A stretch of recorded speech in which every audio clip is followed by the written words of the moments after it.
Your Excellency, the Ambassador, our friend, এবং এই আজকের উদ্যোগের সাথে যারা জড়িত সংশ্লিষ্ট আছেন এবং যে সমস্ত রোগী এই প্রথম ব্যাচ হিসেবে কুর্মিকের চিকিৎসার উদ্দেশ্যে যাত্রা করছেন এবং মিডিয়ার প্রিয় বন্ধুরা, first of all, I would like to thank Your Excellency, the Ambassador and his team for your hard work, and also the government of China for making this happen. This was in discussion for some time now, and finally we see the end result. So I would like to congratulate you and the government of China.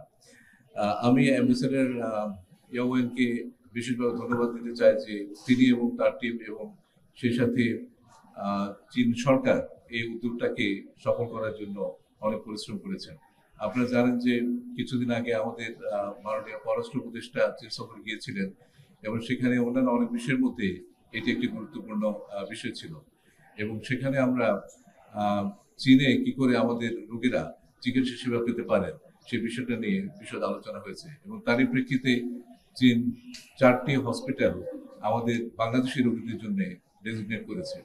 চীনের সাথে বিশেষ করে ঢাকার সাথে কুর্মিকের যে air connectivity এটা ভালো, তার ফলে রোগীদের পক্ষে সেখানে যাওয়াটা সহজতর হবে। আমরা চেষ্টা করছি অন্য শহরের সাথে কুর্মিকের এয়ার কানেক্টিভিটি করা যায় কিনা, এবং সেটা যদি করা সম্ভব হয় তখন আরো সহজতর হবে চীনে যাওয়াটা। আজকে আমরা যে কাজটা করছি সেটাকে আমি চীন বাংলাদেশ সম্পর্কের একটা নতুন অধ্যায় হিসাবে আখ্যায়িত করতে চাই। Your Excellency, this is a new chapter in our relationship.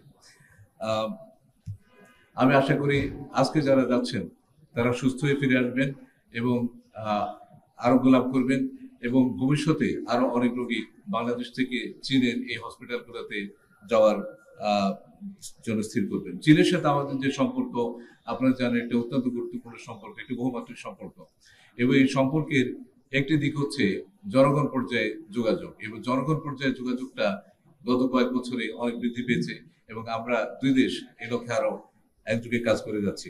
আপনি এও জানেন, যেটা মাননীয় রাষ্ট্রদূত উল্লেখ করেছেন, যে আমরা এবছর চীন বাংলাদেশ কূটনৈতিক সম্পর্ক প্রতিষ্ঠার 50 বছর উদযাপন করছি এবং সেটা যাতে আমাদের দুই দেশের মধ্যে যে সম্পর্ক, বন্ধুত্বপূর্ণ সম্পর্ক, সেই বন্ধুত্বপূর্ণ সম্পর্কের সাথে সঙ্গতিপূর্ণভাবে আমরা উদযাপন করতে পারি, সেই জন্য আমাদের দুই দেশ ব্যাপক কর্মসূচি গ্রহণ করেছে। আমাদের এই দুই দেশের মধ্যে অনেকগুলো সহযোগিতার ক্ষেত্র আছে এবং প্রতি বছরই আমরা নতুন নতুন ক্ষেত্র খুঁজে চলেছি এবং নতুন নতুন ক্ষেত্র আমরা আবিষ্কার করছি। আমাদের দুই দেশের মধ্যে হাই লেভেল যে ইন্টারাকশন, সেই ইন্টারাকশনটা আমাদের এই কূটনৈতিক সম্পর্ককে এগিয়ে নিয়ে গেছে এবং এই হাই লেভেল ইন্টারাকশনটা বা উচ্চ পর্যায়ে যে যোগাযোগটা সেটা ভবিষ্যতেও আরো জোরদার হবে। তো আজকে যারা রোগী হিসেবে যাচ্ছেন আমি তাদের সুস্থতা কামনা করি, তারা ভালোভাবে ফিরে আসেন, তাদের যাত্রা শুভ। এবং আমি মাননীয় রাষ্ট্রদূতকে আরো ধন্যবাদ দিতে চাই, তিনি বলেছেন যে যারা যাবেন চীনে চিকিৎসার জন্য তাদের ভিসাটা উনি আরো সহজতর করবেন। এই জন্য আমি তাকে ধন্যবাদ এবং কৃতজ্ঞতা জানাচ্ছি। আমরা যদি চিন্তা করি যে ভারতের সাথে কস্ট কম্পেয়ার করি চায়নার, সেক্ষেত্রে কয়েকটা জিনিস আমাদের মাথায় রাখতে হবে। একটা, বাংলাদেশের থেকে ট্রিটমেন্টে যারা কলকাতাতে যাচ্ছে আর যারা দিল্লিতে যাচ্ছে বা অন্য জায়গাতে যাচ্ছে, এই দুইটার ভিতর কিন্তু কস্টের ডিফারেন্সটা অনেক। বাট কলকাতার সাথে আমরা যদি কম্পেয়ার না করি, আপনি যদি বেটার ট্রিটমেন্টের জন্য দেখা যায় যে আমাদের দেশের থেকে অনেকে ব্যাঙ্গালোর, চেন্নাই, দিল্লি, হায়দ্রাবাদ, মুম্বাই যাচ্ছে। এর সঙ্গে যদি আমরা চায়নার কস্টকে কম্পেয়ার করি, দেন দেখবো যে in terms of cost almost same. But আপনি এখানে যে আরেকটা কথা বললেন যে ব্যারিয়ার, সেটা হচ্ছে ল্যাঙ্গুয়েজ ব্যারিয়ার আছে।